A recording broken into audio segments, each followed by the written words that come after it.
when I'm upstairs, I don't really like turning the computer on up there, even though sometimes it's nice to have music on. Usually I just turn the radio on next to the bed if I want to listen to music, but I can listen. It's kind of nice. I mean, I fell asleep with reggae on 2 or 3 nights ago, I think, and it's nice. I mean, the ads I don't care for, but I don't. I just prefer not to have it on, but up there. But yeah, I saw something that got me wanting to talk about Dad real quick, and I'm gonna go in the back room. And I mean, this is just nothing new. People know this already, but people that I send videos to, and it's like I don't even know who watches what I make. Actually, I mean, yeah, I'm clairvoyant, but I don't know. All right, so um. I could say there's some things I'm not supposed to know unless people tell me. All right, so anyhow, Dad, he enlisted in the Army a month after he got married. July 4th, 1966 is when he enlisted and trained as a medic. And, um, well, am I just. Here's a bracelet that I got made. I have not worn it. I don't think I've worn it at all. But, I'm trying to get it out. So, it's kind of hard to read, but it's like a kind of, you know, one of those stamped things, and it reminds me of stuff from like shows, when Dad would go to shows, and there were people who had, did leather stuff, and have his name, well, yeah, his name, um, and when he, the years. Is there nothing military on here? I have 1944 to 2011.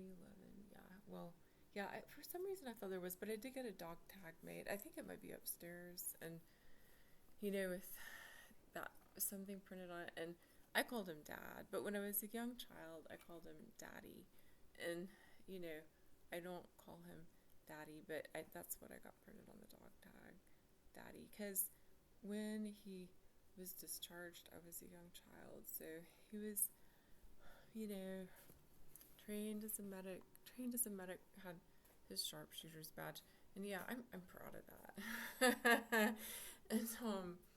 And what else? RUP 63 status, and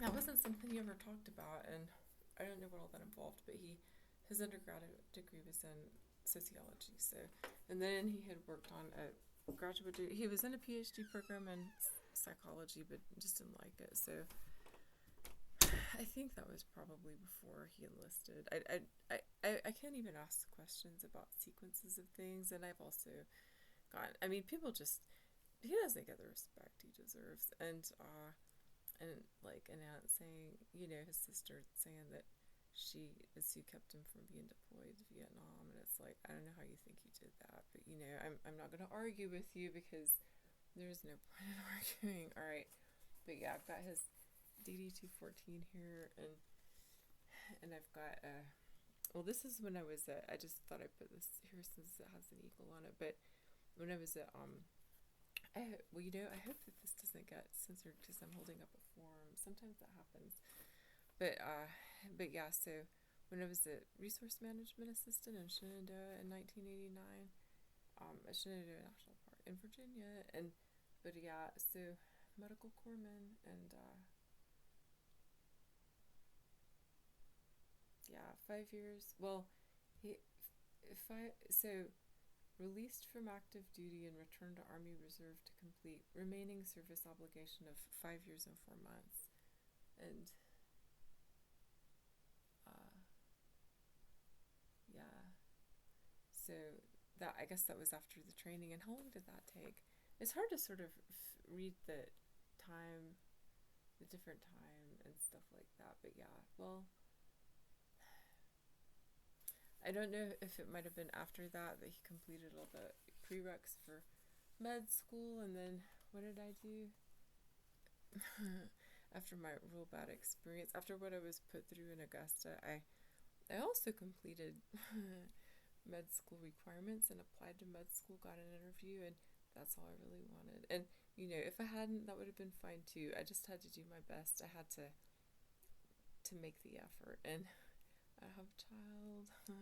I don't have children, so there's no one for me to take it a step further, Is that, well, but I do have, what do I have back here? I've shown all this before. I got some first aid things, I try to make sure I'm not misrepresenting myself. What if I had, I've got my undergraduate degree in biology, and when I was at Shenandoah, I got basic firefighting training and I got first responder training, and that was real cool. It took a while, and after that, when I was in Greensboro, I thought about dropping out and becoming an EMT, but I didn't. And but first aid classes along the way here and there, working in healthcare a couple of years, and CNA training, and I did not get state license for that. One of the teachers, she said, I don't think you'll pass, because I don't know why she thought that, but she was mean, real mean, and it was, I'm not going to say it was a waste of time, because I feel like, well, that gave me a thing or two to think about working in the capacity I was working in, but, I just didn't go take the test. But I had been a caregiver, one of sort of, I could say a team. There were a few of us who helped, were sitters with an elderly woman who had been a music teacher, and I could say a musician. I'm sure she was, and she was bedridden when I worked for them. But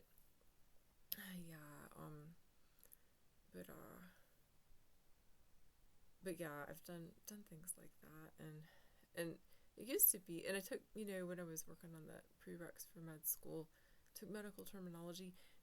I talked about this a few months ago. It's kind of like, it's always been pretty easy for me, the words and things like that, and just knowing things, but it was kind of like, I feel blocked, like I don't know what it is, just cognitive kind of something,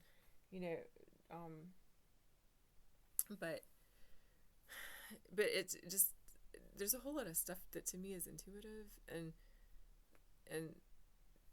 it's just, I don't know, but I had offered, there was, the person I invited for the holidays that was so disrespectful when he told me was trying to get at one point a urine test for his mother, and having to sort of fight for that. I said, well, if she wants me to see anything about what's causing it, I'm happy to do that. And I wouldn't ever want to do that without permission. Sometimes I do just know things, but, and, I think about, and when I was doing readings, is asking spirit in that particular way that I do, but sometimes it's knowing things. And, there was one time that I've talked about when a man,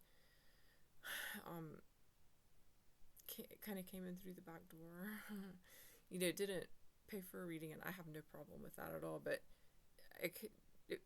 what I was picking up on, or spirit was communicating, was that he had taken an opioid, and he said yes, that he had taken some of his wife. So yeah, I pick up on these things sometimes, and I can get real concerned, about people sometimes, and I almost feel like I could get pain in my head. It's just like a little bit of a pressure, but not real bad, and I don't know, what's that. It happened during the flood, and I've been getting this thing. I've been trying to notice when it's been happening over here too. It's strange. Isolation, I can say plenty about understanding what solitary confinement does to person's physical health. I'm not going to say to a person's mental health. Emotionally, it can make a person feel crazy. It's really a way of, it's torture. It's a form of breaking people, and trying to break people. Is a person's spirit ever broken? A person can feel like their spirit is broken. I'm not sure that a person's spirit can be broken. But yeah, so anyway, well, this is not really about me. This is about our dad, and respect for dad. And he died in early October 2011, and then his body was cremated, and I was offered cremains and said no thank you.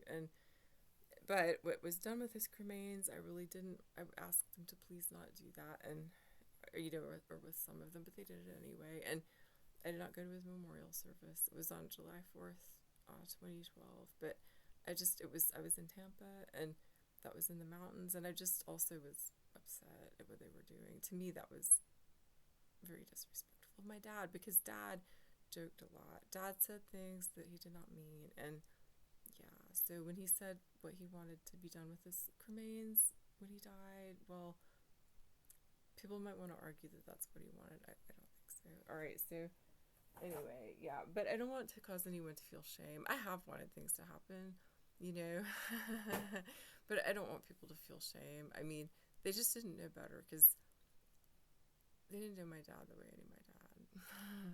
All right, so what else do I have down here? And, his siblings might argue, well, children know their parents differently from siblings, so, all right, got this right here, and,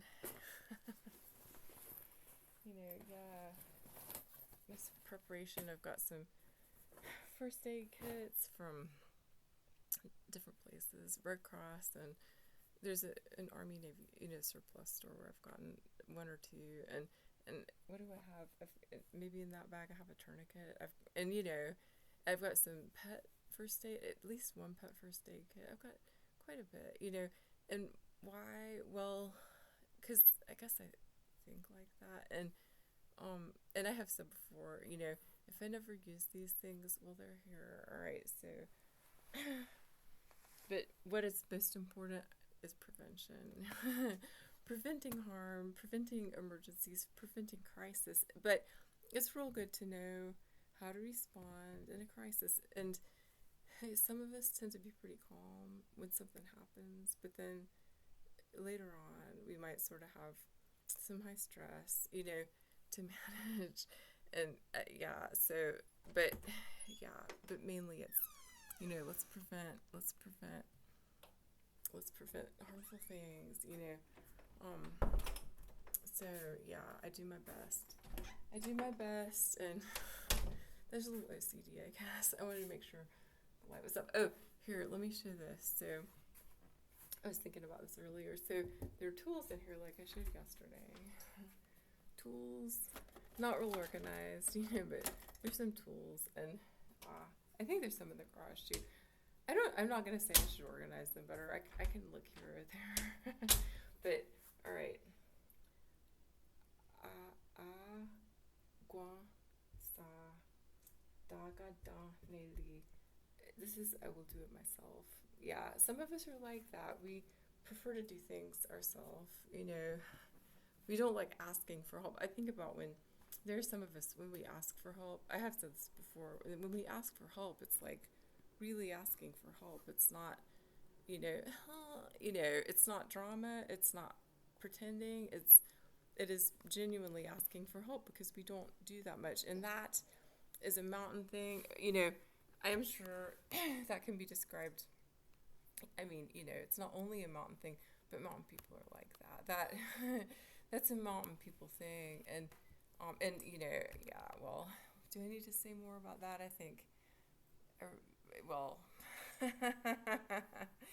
I mean, I have talked before about mountain life. Mountain life is tough, and when people move to the mountains because they think there's a beautiful view and they want to build a big house so that they can see the beautiful view, well, they might have had that house built high enough that that river they're looking down on won't rise all the way up there, but the road might go out. I mean, there are things like that. I really don't want to be hostile, but I can be sometimes, just sort of irritable, like, I mean, yeah, but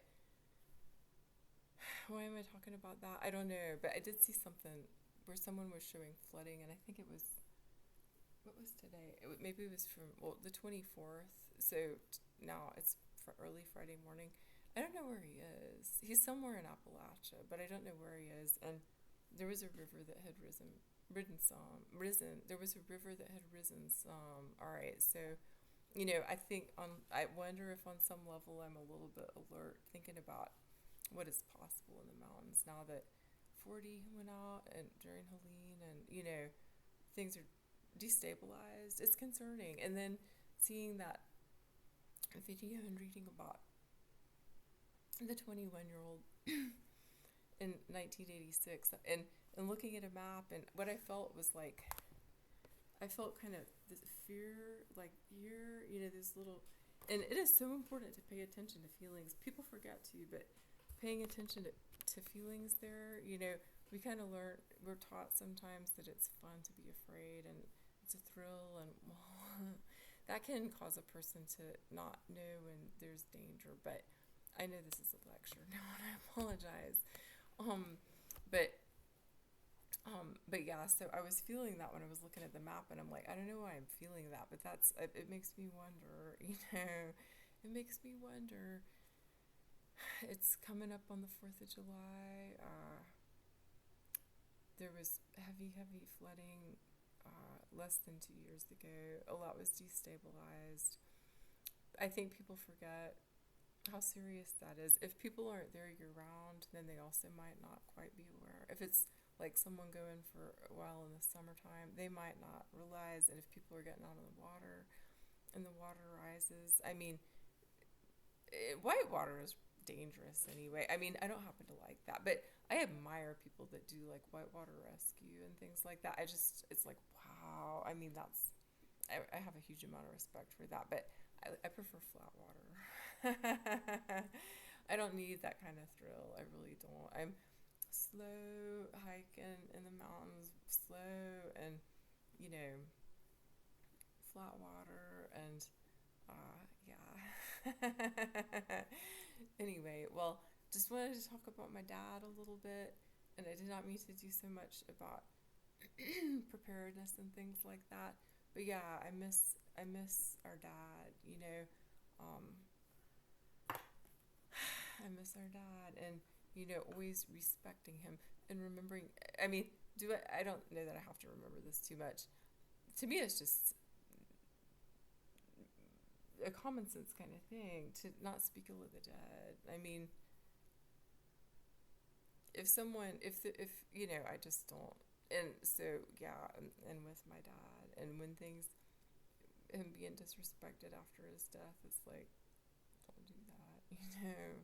Have respect for my dad. And then again, thinking about him enlisting in the Army July 4th 1966, and yeah, well, I mean, if he had been deployed to Vietnam, I might not be here.